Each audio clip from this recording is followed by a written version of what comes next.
Muy buenas tardes, querida audiencia de Radio Mapa. Estamos en un nuevo capítulo de reporte semanal correspondiente a la semana del 19 de mayo. Estamos aquí nuevamente con Juan Rodríguez y Roberto Baeza en los controles.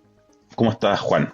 ¿Cómo te ha Hola, tomado hola esta semana? Juanjo, todo muy bien, saludo también, como siempre, a todas las personas que nos escuchan, muchas veces en los trayectos, mientras están haciendo alguna otra actividad, así que saludo a nuestros fieles y pocos pero locos seguidores.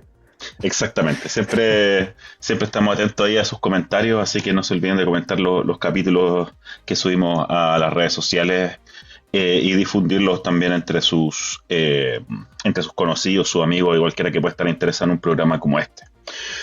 Bueno, hoy día vamos a tratar la visita de Donald Trump a China, o sea, con una gran comitiva.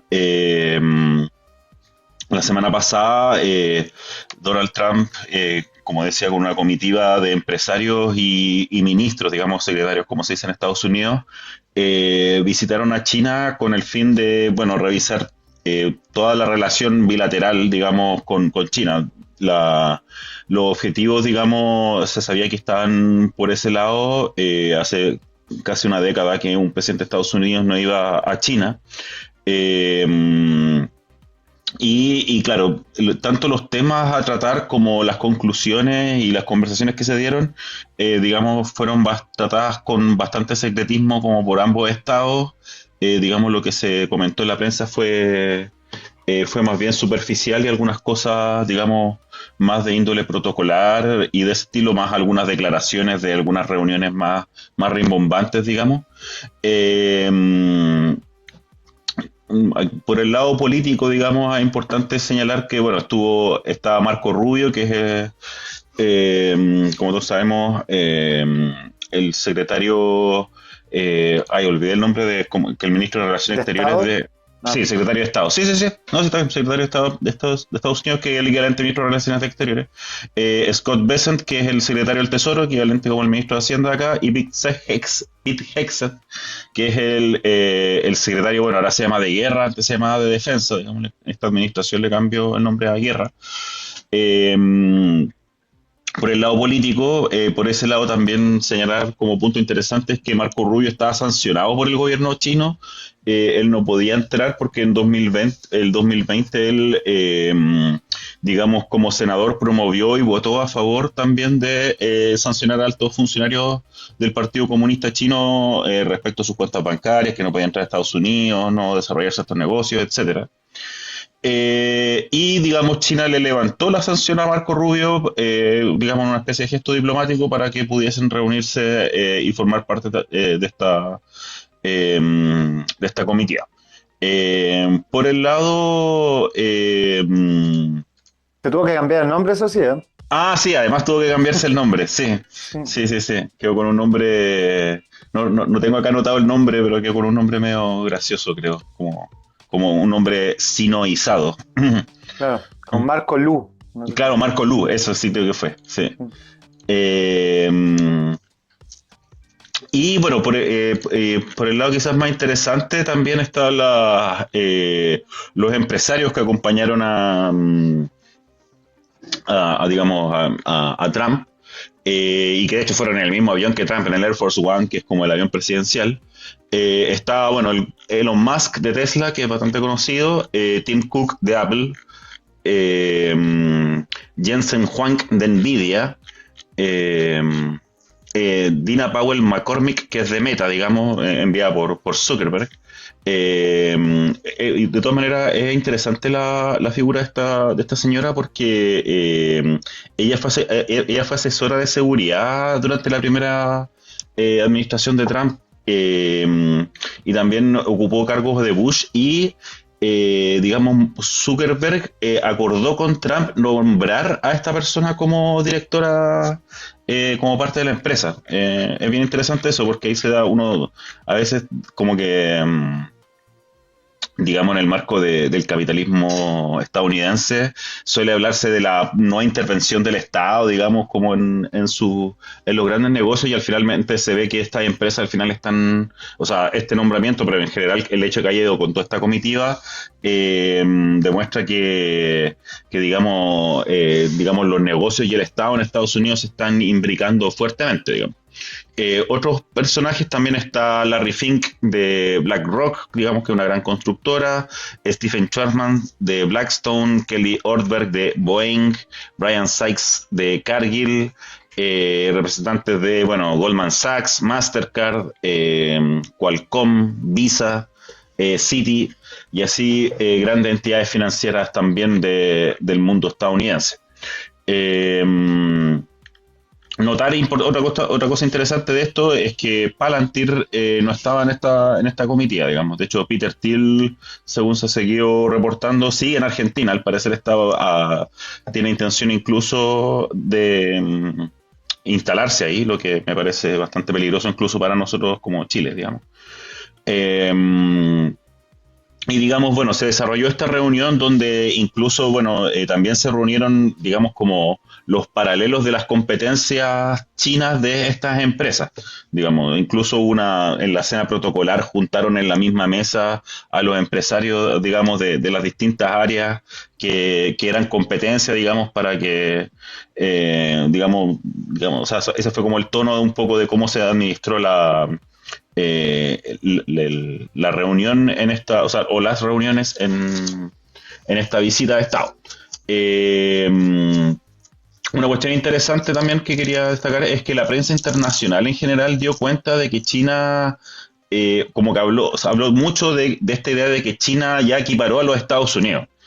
No sé, diarios como El País de España, por ejemplo, hablaba incluso de la situación del duopolio del poder mundial.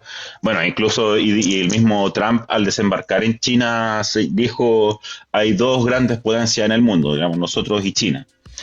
Eh, Otra cosa interesante, digamos, es el hecho de que se creía o se especuló mucho respecto a que iba a salir algún tipo de humo blanco eventualmente respecto a la situación en Irán y en el estrecho de Hormuz. Sin embargo, no, a pesar de que la prensa occidental, incluido el Mercurio, digamos, replicó declaraciones de la autoridad estadounidense que insistían que China y Estados Unidos tenían exactamente la misma visión respecto a Hormuz, digamos, por la apertura sin aranceles, sin peajes, digamos, del estrecho. Hasta ahora no ha pasado absolutamente nada. Hormuz sigue cerrado. Eh, y dicho sea de paso, también esto no se comentó nada en la prensa y no apareció nada el rol de Israel tampoco en este conflicto. Por otra parte, otro de los temas geopolíticos importantes que se hablaron, digamos, dentro de lo que declararon la autoridad de la prensa y lo que trascendió, es que se le quitó la posibilidad, o sea, Trump le quitó la posibilidad, digamos, no sé si el piso es la palabra, pero digamos, se restó esta idea, posibilidad de defender militarmente a Taiwán. Digamos, señaló de que ellos estaban a miles de kilómetros mientras Taiwán estaba solo a 92 kilómetros de China. Esto en un contexto que igual China siempre ha tenido un discurso, o digamos de un buen tiempo a esta parte, que ellos aspiran a una reunificación diplomática. Lo que no quita que no estén dispuestos a utilizar la vía armada si es que países extranjeros intervienen en ese camino diplomático que están ellos intentando trazar, y que han tenido ciertos avances, digamos, han reunido con autoridades políticas de Taiwán. Y en ese sentido, digamos, despejada de alguna forma la amenaza estadounidense, que habría que ver qué tan cierto es al final, porque tampoco son personas tan confiables, creo yo. Eh, la pregunta importante en ese sentido es qué pasaría con Japón en un conflicto de ese estilo, digamos. Que, bueno, de hecho Japón antes de la Segunda Guerra Mundial estuvo colonizado Taiwán, digamos. Entonces siempre ha tenido, y siempre ha tenido China una en fuerte... general. Sí, bueno, y China también, sí. De hecho, sí. Eh, y bueno, y digamos como a nivel, digamos quizás como anecdótico, pero creo que también dice harto, digamos, de la relación entre ambos países, es que al final y que fue bastante como desagradable, o se vio también como un gesto de mal gusto de parte de la comitiva estadounidense, es que cuando ellos se fueron de China y se fueron a subir al Air Force One, ellos votaron todos los regalos que le habían dado, digamos, en las reuniones así como, no sé, diplomas, cositas, estatuitas, eh, ese tipo de cosas, digamos, como recuerdo, y las votaron todas, lo que, bueno, tuvo muchas interpretaciones, como un gesto de desdén, eh, también que hubo autoridades que quedaron algo molestas también por el exceso de seguridad, protocolos de seguridad que había para las autoridades estadounidenses para entrar a las reuniones. De hecho, por ahí también circuló un video en el que Scott Bessent, el secretario del Tesoro, no lo estaban dejando entrar a una reunión donde estaban todos los guardias chinos ahí como amontonándose para que no pasara. Y él con una actitud media un poco así como, oye, yo soy autoridad, tienen que dejarme pasar. Hasta que llegó una especie de asesor que tenía la credencial que necesitaba el secretario para que pudiera entrar. Digamos, o sea, esa molestia también se manifestó en el hecho de que votaron también todos los regalos que le dieron, pero también, y quizás por lo menos la hipótesis con la que yo más me calzo, digamos, es el hecho de que ellos mismos también temían que esos regalos pudiesen tener, no sé, micrófono, no sé, algún GPS, como cosas así que permitiese como espiar a las autoridades gringas, digamos. O sea, la política que tuvo es como nada chino se sube al Air Force One. También eso fue lo que trascendió. Bueno, con eso doy un poco el contexto. Juan, te doy la palabra. Sí, bueno, mencionar que ese detalle en particular de los regalos tirados deja entrever igual como ¿cómo decirlo? Como ellos mismos hacen eso, los gringos, Sí, po. intentar espiando, entonces como que al final ellos mismos generan como esa dinámica de desconfianza. A mí me parece un poco exagerado, pero tampoco totalmente descabellado, pero creo que probablemente quizás existan formas más sofisticadas de espiar a los funcionarios norteamericanos. Pero bueno, quería mencionar, o sea, partir mencionando como el ámbito un tanto cínico en el cual se desarrollan estas conversaciones, de las cuales se sabe más como de la versión norteamericana que la versión china. Sí. La versión china ha sido más recatada, pero que por ejemplo Estados Unidos llegara con una especie de lógica de petitorio a solicitar a China como que apoyara la reapertura del estrecho de Hormuz y planteando posterior que China había accedido, o sea que ellas también tenían interés en que se abriera el estrecho de Hormuz para todo el mundo, pero como que no se discutiera el trasfondo del cierre del estrecho de Hormuz y las acciones que tiene Israel y Estados Unidos en torno al tema, o sea como que me parece un poquito Barça de parte de Trump llegar a exigir que las consecuencias de sus actos se anulen. O sea, primero Sí. terminemos con los actos y después con las consecuencias de los actos. Entonces, desde ese punto de vista, yo creo que esta reunión, desde el punto de vista al menos diplomático, geopolítico, no tuvo una gran altura. Creo que China digamos ser tan hermética con sus comunicaciones, me da la impresión que tampoco está planteando petitorios muy complejos, centrándose probablemente en que como fortalecer las relaciones comerciales a nivel de industria tecnológica y como la presencia de este tipo de vinculaciones, digamos. Por ahí leí que iban a invertir una cantidad de 2 billones de dólares, si no me equivoco, podría estar equivocado en el número, pero una cantidad importante de fondos en que las industrias tecnológicas chinas trasladaran parte de sus procesos a Norteamérica. Cosa que, bueno, ya lo hemos hablado en versión anterior de este programa, pero cosas que, por ejemplo, en documentales como La Fábrica China, que es una fábrica instalada en Estados Unidos, como que se nota mucho la diferencia del sistema de producción norteamericano con el chino en cuanto a la eficiencia de los trabajadores y otras cosas que igual hacen como dudar cuál es el trasfondo que quiere Trump en esta situación donde él lo que está haciendo es persiguiendo a los trabajadores ilegales, etcétera. Entonces, pero yo creo que como que esa puede ser la ganada de China.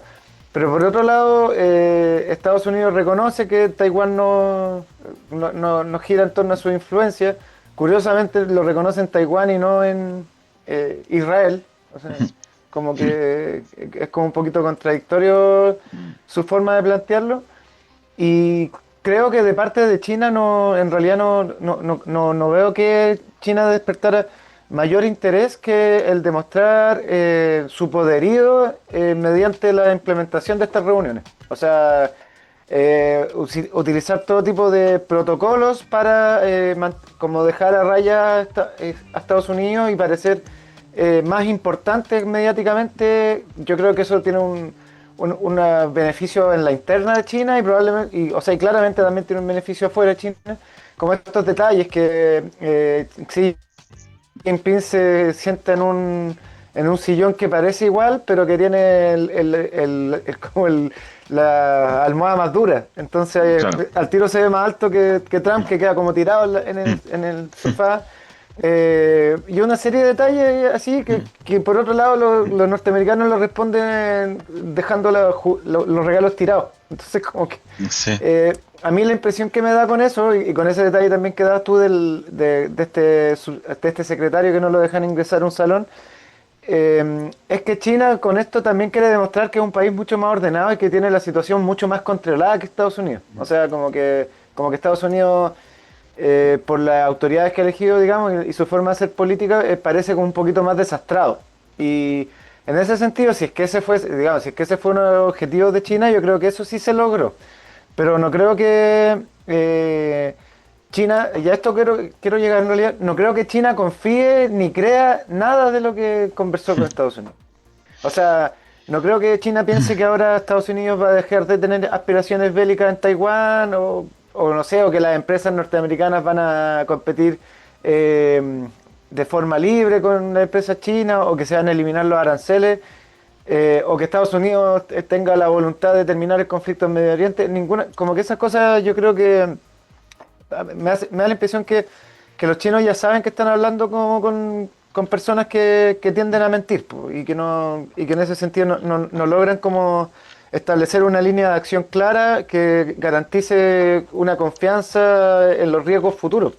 Eh, en cambio, la reunión del 20 de mayo con Putin, al menos Mm. en la previa de esta reunión, de la cual todavía no se tiene mayor información, Putin envió un mensaje de video a China, digamos al gobierno chino, pero en la lógica de dirigido al pueblo chino, Sí. que enfatiza mucho la hermandad y la cooperación entre ambos pueblos, que son Ujú. además vecinos, que no tienen problemas por ejemplo, de transporte de hidrocarburos, es cosa que pasa en un tubo, como ya lo están haciendo, creo Ujú. que hay un tubo de gas que están haciendo ahora, digamos que es mucho más simple para ellos cooperar y por otro lado también la larga trayectoria de cooperación que tienen desde la época comunista Ujú. de la Unión Soviética hasta, o sea, socialista, digamos, hasta la época actual del socialismo con características chinas en China y este capitalismo como medio protector, no sé cómo llamarlo, Ujú. que tiene Putin en Rusia,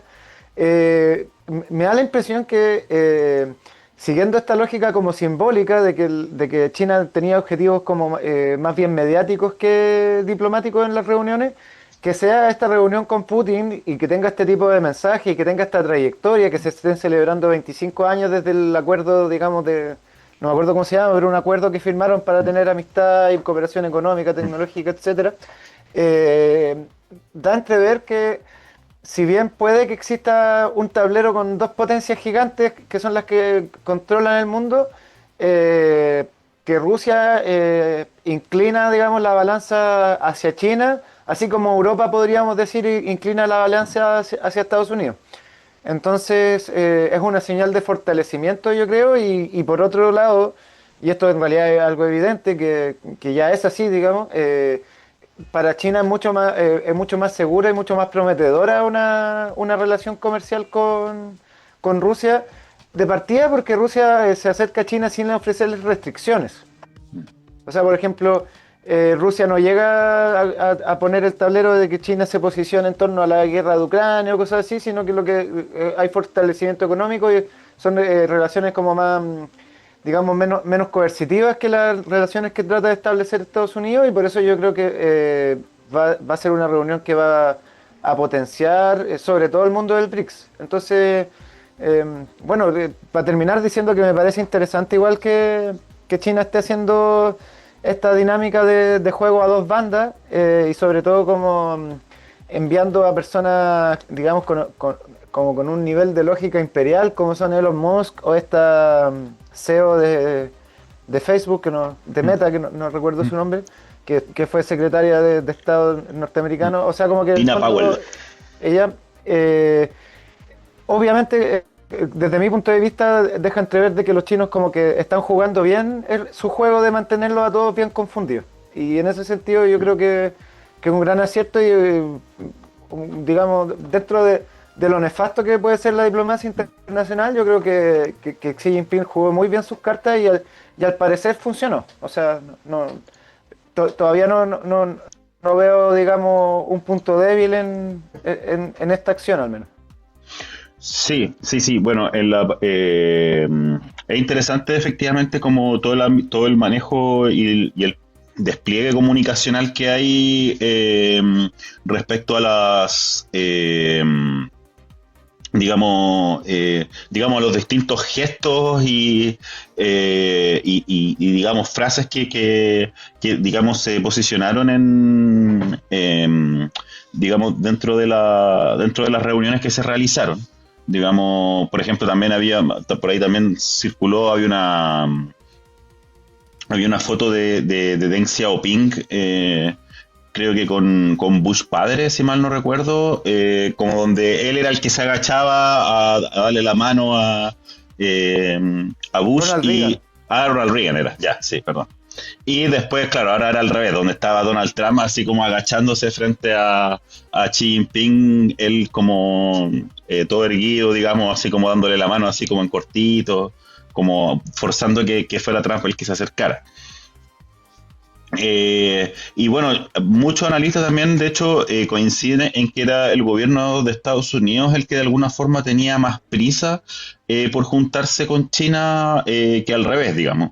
Yo creo que todas las dificultades que le generó Irán a Estados Unidos, digamos, dan cuenta igual de que, digamos, ante las dificultades que se le generó, digamos, ante el haber básicamente perdido la guerra, más allá de que todavía hay una especie de latencia al respecto, eh, digamos, hizo que, digamos, el gobierno de Estados Unidos necesitara hacer este despliegue diplomático en China, por último, para saber así como en qué están, en qué estamos, qué es lo que viene ahora, qué podemos hacer nosotros por ustedes, qué hacen ustedes por nosotros, digamos, cuáles son las condiciones de la competencia.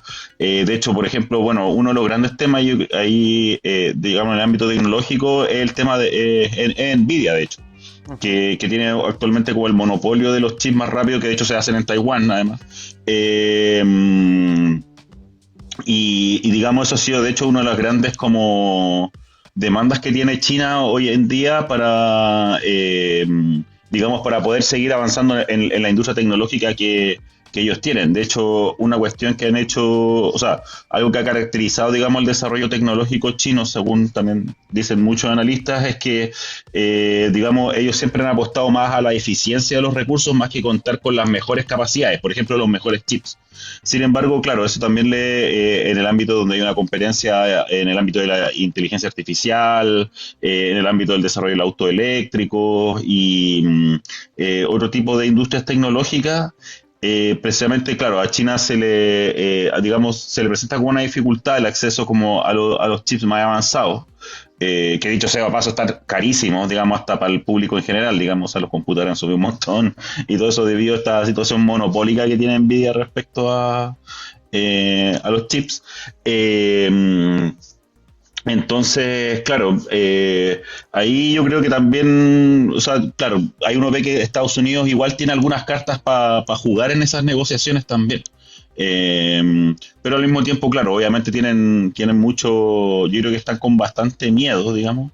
Eh, y de ahí viene también esta idea que el mismo Xi Jinping citó, que fue muy comentado, que fue la famosa trampa de Tucídides, que habla de cómo el imperio más dominante, digamos, al ver amenazada su posición por una potencia emergente, digamos, empieza a desplegar acciones bélicas que finalmente terminan perjudicando a ambos, digamos, y que, de hecho, bueno, el caso típico es como Esparta y Atenas, digamos, donde Esparta era el dominante, pero le teme a Atenas, ataca a Atenas, de alguna forma le gana a Atenas, pero finalmente después todo lo que pasó vino la decadencia de Esparta y digamos el legado, el gran legado que dejó para la civilización, digamos, vino de Atenas más que de Esparta, digamos. Entonces, de ahí que digamos, yo creo que efectivamente el hecho de que hayan ido todos estos empresarios es porque efectivamente hay bastante miedo. De hecho, hay varias entidades bancarias, no se ha comentado mucho el rol que han tenido eso, que vaya Visa, Mastercard, que yo asumo que son cuestiones que igual existen en China, digamos, pero yo creo que incluso pueden estar hablando, digamos, de lo que podría ser cambios como en el orden monetario internacional, dígase, como esta idea de que van a empezar a masificarse eh, las transacciones en yuanes, digamos, más que en dólares. Eh, digamos, puede que también haya algún tipo de interés por ese lado por parte digamos, de los grandes inversionistas estadounidenses respecto, o sea, como de los grandes banqueros estadounidenses respecto a estos nuevos sistemas que pueden estar emergiendo. Bueno, Sí, bueno, mencionar que de pronto suena como un poco extraño e increíble que Estados Unidos prohíba a Venezuela vender petróleo a China, o lo tenga que hacer en base a su intermedio, y después llegue Estados Unidos a decirle a China no le compren petróleo a Irán. mm, Como que, sí, por eso digo que, mm, las posturas de Estados Unidos me parecen poco serias, porque como claro, que, claro, hay que escucharlos, pero sí, pues, si prestáis atención a lo que están ofreciendo, son como posiciones muy débiles y sin, digamos, el tema de mm, Nvidia yo creo que es un tema, y yo creo, mm, bueno, no sé, esto es una especulación, pero yo creo ujú, que los chinos ya están resolviendo eso. O sea, claro, mm, ya pasó igual sí, hace unos 5 años, o sea, ya ujú, la cosa ha ido mm. evolucionando. Lo digo siendo un ignorante en semiconductores. Mm, claro, sí, sí, sí. Yo también no manejo tanto el tema, pero por lo menos lo que no me extraña, o sea, me imagino que evidentemente los chinos están metiendo harta inversión de lo que es investigación y desarrollo, digamos, en el tema del desarrollo de chips que mejoren la eficiencia de las tecnologías que ellos están desarrollando. Eh, una cuestión también que yo quería tocar que me pareció, o sea, como dentro de las frases, digamos, que igual me dio un poquito de miedo, por decirlo de alguna forma, es esta idea de que Taiwán, bueno, Taiwán está a 90 kilómetros, así que nosotros no nos vamos a meter, Claro, pero claro, uno piensa en la situación de Cuba, que también está, ¿cuánto? Son 200 kilómetros de Florida, 200 millas náuticas, creo. 200 millas náuticas, claro. Eh, No, no, no, no es eso, perdón. Sí, pero también, bueno, es muy... A ver, rápidamente, Claro, distancia, eso Cuba, es. Cuba, Estados Unidos. Claro, son 145 kilómetros, de hecho, 90 millas. Ya, ya, Sí. ya. 90 millas, ¿ves? Sí, pues. Entonces, eso es bastante, o sea, es bastante preocupante porque efectivamente en esta idea también que estaba dando vueltas de que Estados Unidos al menos quiere afincar su área de influencia en lo que es América, continente americano. Eh, mm, digamos, puede ser un poco siniestra esta declaración de que no se va a meter con Taiwán porque está a 90 kilómetros de China, digamos. Entonces, por ese lado también digamos, ya que estamos ahí como en las dobles lecturas de las distintas declaraciones, eso me dejó un poco preocupado también. Eh, Ahora bien, Sí, claro, igual China está haciendo una inversión fuerte, por ejemplo, en energía actualmente, en lo que es paneles solares y todo eso en Cuba, digamos, para poder ayudarlos a solventar los temas de escasez de petróleo que ellos están teniendo. Ujú. Iba a decir algo, Juan. Ujú. sí, sí, no, mencionar que, que son esos dos hechos, o sea, que China y que Rusia Ujú. generen como esta red de apoyo a Cuba, Ujú. que también tengan a México, Venezuela como que lo tienen y no los dejan, no sé, es como Ujú. medio rara, está muy rara Venezuela, como Ujú. Sí. inentendible, Ujú. pero como que en el fondo igual hace que sea súper complicado que Estados Unidos logre mantener esta diplomacia y al mismo tiempo invadir Cuba.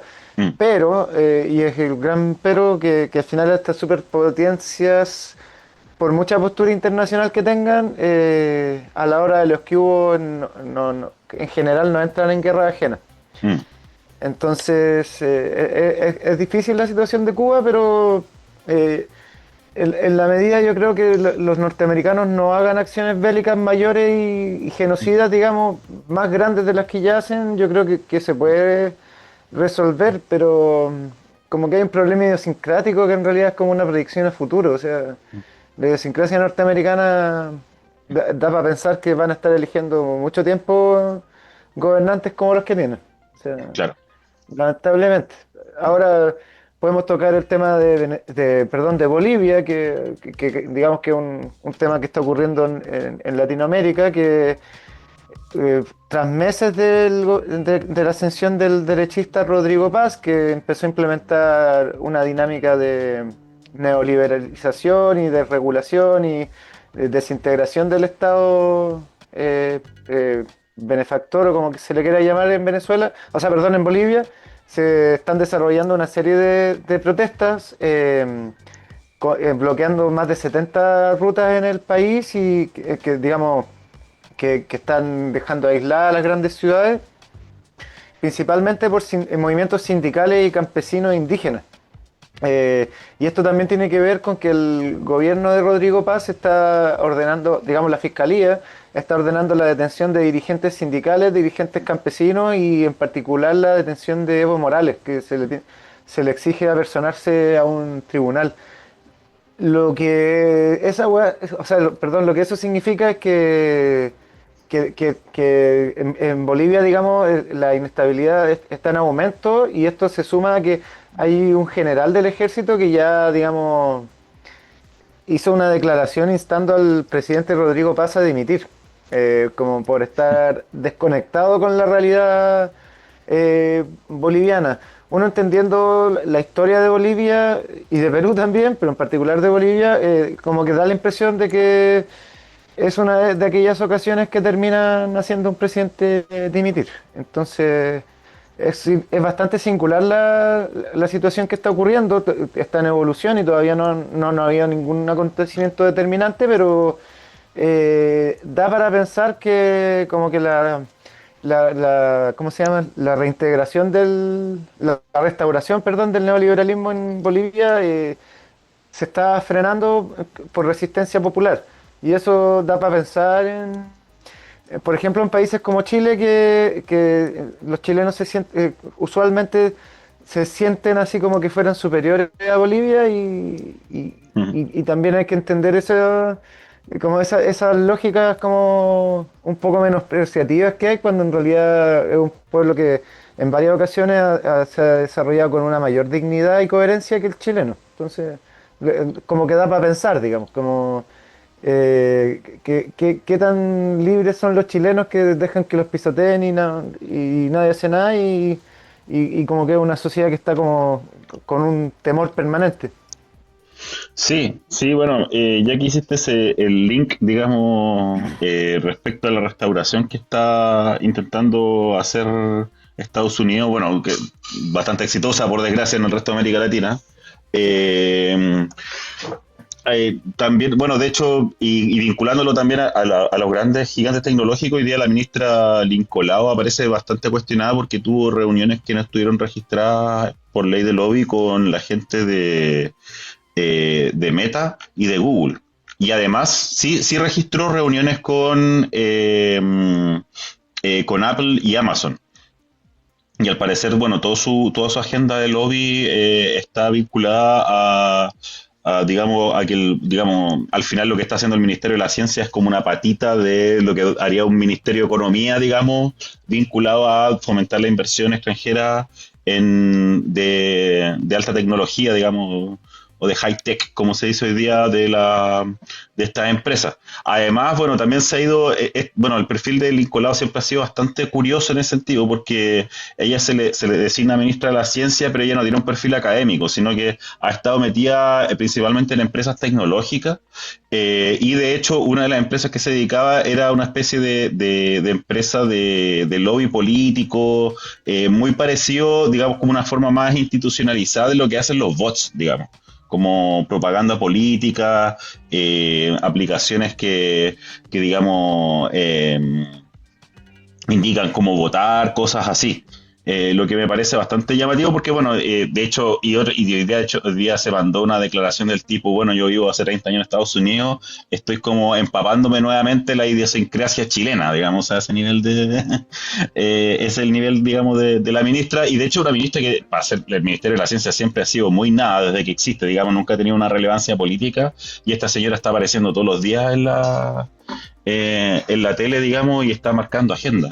Lo que me Una parece estrategia bastante. igual eso, ¿eh? Sí, sí, sí, sí. Uno podría decir que es voladero de luces, pero ya cuando empiezan a aparecer estas empresas tecnológicas, digamos, y ese enfoque, digamos, en su gestión, y vemos también sus antecedentes, digamos, empresariales de ella misma, y además que viene directo desde Estados Unidos, así como París, y digamos, sí, ya hay gente que ya es como sospechosamente gringa, digamos.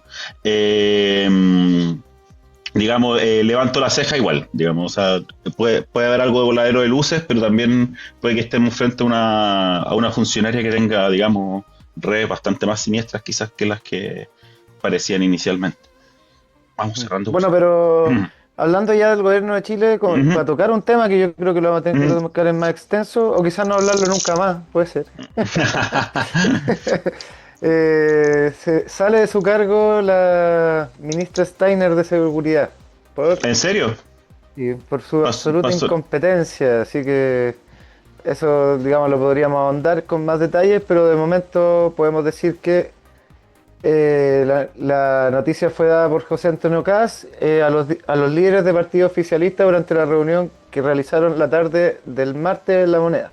Sí, no sé, Dice, a las 20 horas probablemente, de hoy, 19 de mayo, digamos, en un ratito más, va a hablar Cast y al parecer también se va a Mara Cedini.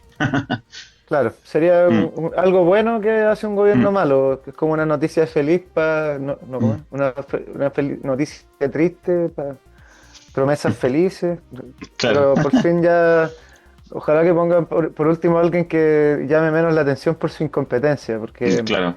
tener una ministra de seguridad que llega a hablar al Congreso sin tener ningún plan de seguridad es como, ¿para qué le estoy pagando el sueldo a alguien que lo único que debería estar haciendo es planificar seguridad? Pues, Claro, si no es ministra del Interior, entonces, como que, claro. no sé.